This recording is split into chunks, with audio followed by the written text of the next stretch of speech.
आपका शुक्रिया, आपने अपने कीमती वक्त निकाल कर यहाँ पर आए हैं। हमारा जो आज ये मकसद था, जो कल हम सीएम साहब ने बजट इजलास में उनने कल नंबरदारों और चौकीदारों की बात की है। हमने ऑलरेडी पिछले 2 साल से हर एक नंबरदार और चौकीदारों की जो मुतालबात है, जो मुश्किलात है, उनका अजाला करने के लिए हमने मुख्तलिफ जो भी इसमें MLAs है, मिनिस्टर्स है, यहाँ तक कि हमारे एडवाइज़र नासिर असलम वानी साहब या हमारे डिप्टी CM, उस तक भी हमने अपनी बात पहुँचाई। नंबरदार और चौकीदार एसोसिएशन की तरफ से हमें किन मुश्किलातों का सामना करना पड़ता है। हमारा जो ऑनरियम है वो बहुत ही कम है, जिससे हम अपने रोज़गार नहीं चला सकते, जो 1500 और 1501 रुपया है। लेकिन बदले में कल जो बजट में CM साहब ने हमारा नाम लिया, उसका भी उनका शुक्रिया हम करते हैं, लेकिन उस ऑनरियम को बढ़ाने की कोई जिक्र नहीं हुई है।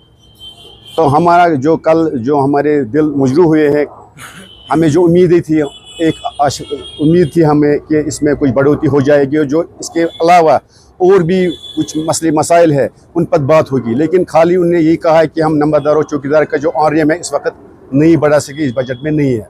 तो हम काफ़ी दुखी हुए और हमें काफ़ी जो गमज़दा हुए। हमारे जो नंबरदार चौकीदार जो आस लगाए हुए बैठे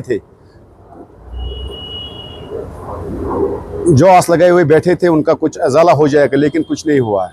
हमें अभी भी एक आश्वासन है, एक उम्मीद है कि इस पर नज़रसानी की जाए। हमारे जो काम देखकर हमारा जो किरदार है, हम आवाम और हुकूमत के बीच में एक पुल का काम कर रहे हैं, मुख्तलिफ महकमों के साथ काम कर रहे हैं, जिसमें रेवेन्यू डिपार्टमेंट, मैनेजमेंट या हमारे पुलिस हो या कोई सारे जो भी जितने भी एजेंसी जो अमान को बरकरार रखने के लिए है, उसमें हम अपना ताउन पेश कर रहे हैं। हर एक महकमा के साथ शाना बशाना चल रहे हैं। लेकिन बदले में जो हमें जो ऑनरियम मिल रहा है, इसमें हमने कई बार हमने दुआ लगाई थी कि इसमें बढ़ोतरी की जाए, लेकिन बदकिस्मती से कल हम फिर एक बार आपकी वसादत से बता रहे हैं कि उसमें कोई इजाफा नहीं किया गया।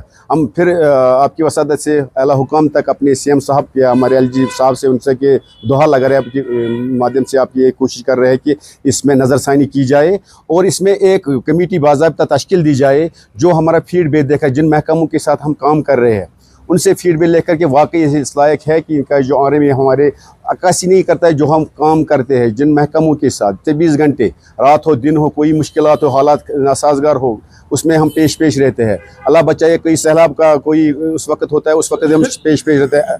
आग की वारदात है, उसमें भी हम पेश रहते हैं। यहाँ तक कि अगर कभी कोई ऐसे हालात ख़राब होते हैं तो उसमें नंबरदार और चौकीदार हमेशा पेश रहता है। बिना वर्दी के ये एडमिनिस्ट्रेटर का काम करता है, बिना यूनिफॉर्म के पुलिस का काम करता है, बिना हथियार के फौजी का काम करता है। लेकिन बदले में जो हमें ये 1501 रुपये, उस हिसाब से हमें दिन में ये 50 रुपये सर है। तो आप यही सोच रहे हैं कि 50 रुपये में कौन सा रोज़गार चल सकता है हमारा? हम कैसे अपने भविष्य, अपने बच्चों का या अपने आप को कैसे पाल सकते हैं? जिस वक्त हमारी जो मुंतखबी हुई थी, हम बैकडोर से नहीं आए थे, हमें बाज़ाब्ता पर एग्ज़ाम लिए गए थे, इंटरव्यूज लिए गए थे। हमने उस वक्त 2023 में, उस वक्त उन्होंने कहा था हमने 10,000 बेरोज़गार युवाओं को रोज़गार फराहम किया। अब ये 2000 इस वक्त 25 है, 2026 चल रहा है इस वक्त। हमें एक उम्मीद है ये वाकई हमारे लिए रोज़गार का बाइस बन जाए। तो आप क्या ये समझ सकते हैं कि इस 1500 से हमारा रोज़गार कैसे चल सकता है?